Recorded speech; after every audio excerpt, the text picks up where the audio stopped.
Hi there everyone, welcome back to my channel. My name is Arden and in today's video we are going to be talking about best books of 2020. Now these will be the books that I look back fondly on, and their rating might not be 5 stars. I could miss 5-star reads and go for 4-star reads that I mentioned in this video, and that is because these are solely the books that left a mark on me, that I look fondly back on, that I remember for whatever reason, that stayed with me. I'm not counting rereads, otherwise there would be a few more books on this list, such as Shatter Me by Taher Mahfi. I did reread the majority of the books in that series. These are also not in any particular order. Also, you may notice that I excluded Wattpad books from the list.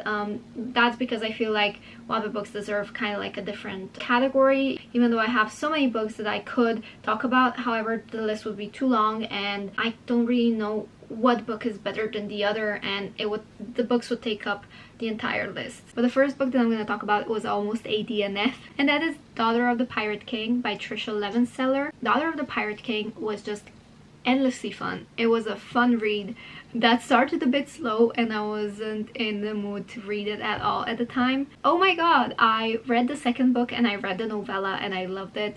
I rated both of these books, I think, 5 stars. The second book I'm going to talk about is The Girl from the Well by Rinchu Pecco. The Girl from the Well and The Suffering, I think, is the second book. They were so interesting.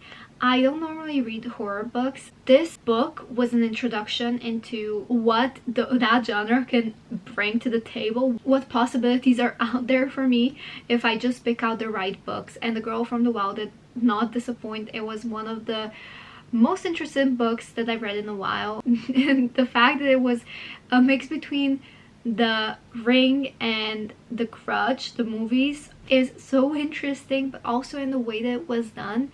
The characters, the creativity, everything was so interesting. And then The Suffering, when it was going on in the Suicide Forest, was also a good read. These books like have to be mentioned here, but specifically The Girl from the Well. Moving on, I'm going to be mentioning a series because I don't have a particular book that is like my favorite, but I do have to say the Bloodline series by Rochelle Mead was such a fun read this year. The fact that I actually picked it up and I read 3 books is insane, because I don't think I was in a paranormal books mood for over a year. I think I didn't really enjoy paranormal as a genre for a while, like vampires, werewolves, whatever, and to have picked up Bloodlines and have it be such a fun, witty, but also in-depth read, it was so lovely. I really enjoyed it. I thought Adrian and Sydney were amazing. I loved the characters. I loved being in that world again.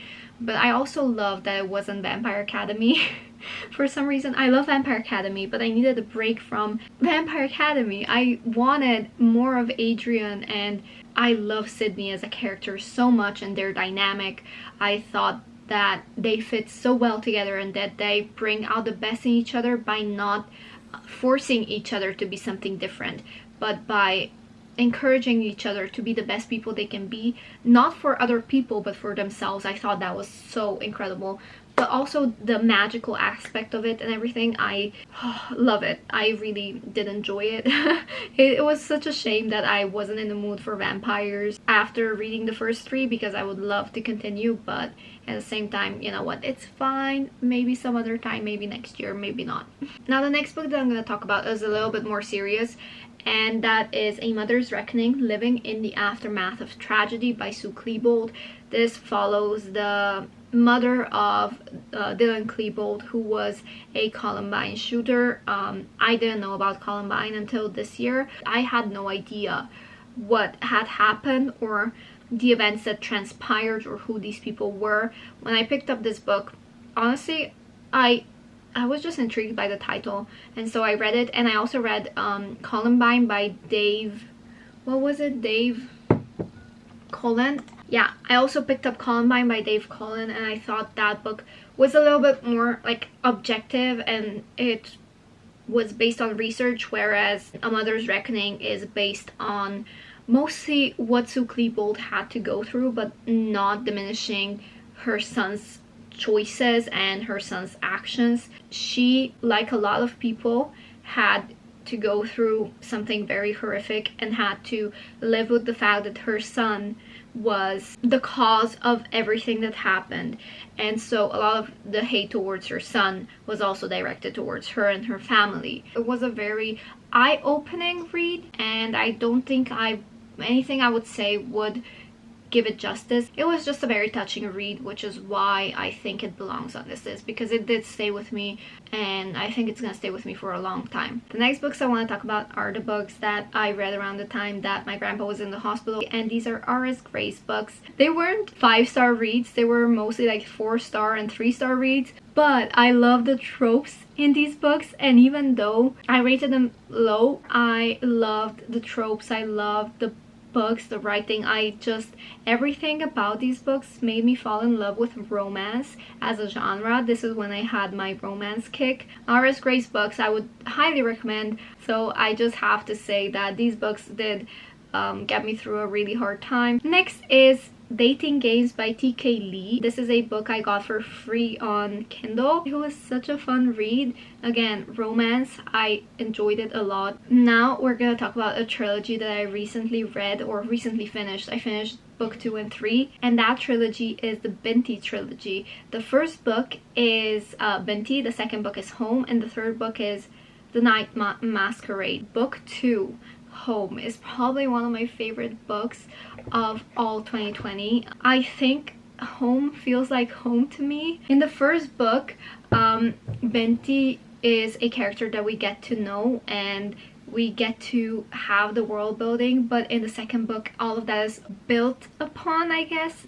It gets more developed, but it also is the kind of book that, oh my gosh, I really love, because we get the character development and we get so much more. The entire trilogy is amazing. I'm not the kind of person that would normally love science fiction or that would read science fiction on their own, except if it has like romance or enemies to lovers, such as the Lux series. I genuinely think that this series kind of made me open my eyes to science fiction and maybe be more open-minded to it. After that, I also read All Systems Red by Martha Wells. I wouldn't put it on this list, but I just wanted to say that Binti really made me a little bit more open-minded to science fiction, so that's cool. And the last book we have is Every Heart a Doorway. I think this was written by Shannon McGuire. Every Heart a Doorway belongs on this list solely for the fact that it was very creative in the way the world system was set up and